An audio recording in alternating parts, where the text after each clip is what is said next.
ನೀವು ಲಾಭ ಮಾಡ್ಕೊಂಡ್ರಿ ಬಿಡ್ರಿ ಅನ್ಲಿಕ್ಕೆ ಹೋಗ್ಬೇಡ್ರಿ, ನಮ್ಗೆ ಅನ್ಯಾಯ ಆಗ್ತದೆ ನಮ್ಗೆ ಕೊಡ್ರಿ ಅನ್ನುವಂಥ ಮಾತನ್ನು. ಆದರೆ ಅದೇ ಕಾಲಕ್ಕೆ ನಮ್ಮ ಈ ಬಲಗೈ ವಿರೋಧ, ಈಗ ಹೇಳ್ತೀನಿ ನಿಮಗೆ, ಬಲಗೈ ಜಾತಿಗಳ ಒಕ್ಕೂಟದಿಂದ ವರದಿಗೆ ವಿರೋಧ ಮತ್ತು ಪರಿಷ್ಕರಣೆಗೆ ಆಗ್ರಹ ಮಾಡ್ತಾ ಇದ್ದಾರೆ ಅಂತ ಹೇಳಿದ್ನಿ ಈಗ ನಿಮಗೆ. ಅದ್ರ ಜೊತೆಗೆ ಸರ್ಕಾರದ ಆಶಯ ಮತ್ತು ಆಯೋಗದ ವರದಿ ಶಿಫಾರಸು ತಾಳೆ ಆಗುತ್ತಿಲ್ಲ, ಹೊಂದಾಣಿಕೆ ಆಗ್ತಾಯಿಲ್ಲ. ಸರ್ಕಾರ ಎಲ್ಲರೂ ಸಮಾನವಾಗಿ ಹಂಚಬೇಕು ಮಾಡಿದ, ಆದರೆ ಇದು ಆಗಿಲ್ಲ, ತಾಳೆ ಆಗ್ತಾಯಿಲ್ಲ. ತನ್ನ ಅಧಿಕಾರದ ವ್ಯಾಪ್ತಿಯಲ್ಲಿ ಇಲ್ಲದ ಶಿಫಾರಸುಗಳನ್ನು ಆಯೋಗ ಮಾಡಿದೆ, ತನಗೆ ಸಂಬಂಧ ಇಲ್ಲದ ವಿಷಯಗಳಲ್ಲಿ ಇವರು ಆಯೋಗ ಇದ್ದಿದ್ದು ಶಿಫಾರಸು ಮಾಡಿದ್ದು ತಪ್ಪಾಯ್ತಿದ್ದು, ಇದು ನೀವು ಪರಿಷ್ಕರಣೆ ಮಾಡಬೇಕು ಅಂತ ಒತ್ತಿ ಹೇಳ್ತಾ ಇದ್ದಾರೆ.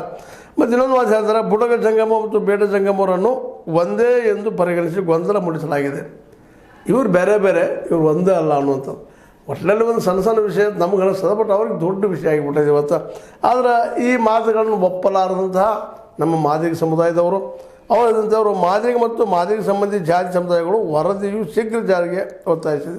ಈಗೇನು ವರದಿ ಆಗಿದೆ, ಈ ಮಾದಿಗ ಮತ್ತು ಮಾದಿಗ ಸಂಬಂಧಿಸಿದ ಜಾತಿಗಳಿವೆಲ್ಲ ಲಘು ಮಾಡ್ರಪ್ಪ ಅದನ್ನು ತಂದುಬಿಟ್ರಿ, ಅಂದರೆ ಅವ್ರಿಗೆ ಸ್ವಲ್ಪ ಅನುಕೂಲಗಳಿದ್ದಾವೆ ಹೆಚ್ಚದ ಅನ್ನುವಂಥ ಮಾತಿನಿಂದಾಗಿ ಮುಂದೆ ಈ ಸಮುದಾಯದಲ್ಲಿ 7% ಒಳ ಮೀಸಲಾತಿ ಒದಗಿಸಬೇಕು ಎಂಬ ಶಿಫಾರಸಿನಲ್ಲಿ ಯಾವುದೇ ಬದಲಾವಣೆ ಮಾಡಬಾರದು. ಈ ಸಮುದಾಯಗಳಿಗೆ 7% ನೀವು ರಿಸರ್ವೇಷನ್ ಕೊಡ್ತಾಯಿದ್ದೀವಿ, ಅದು ಬಂದ್ ಮಾಡಬೇಡ್ರಿ ಅಂತ ಇವರು ಹೇಳ್ತಿದ್ದಾರೆ.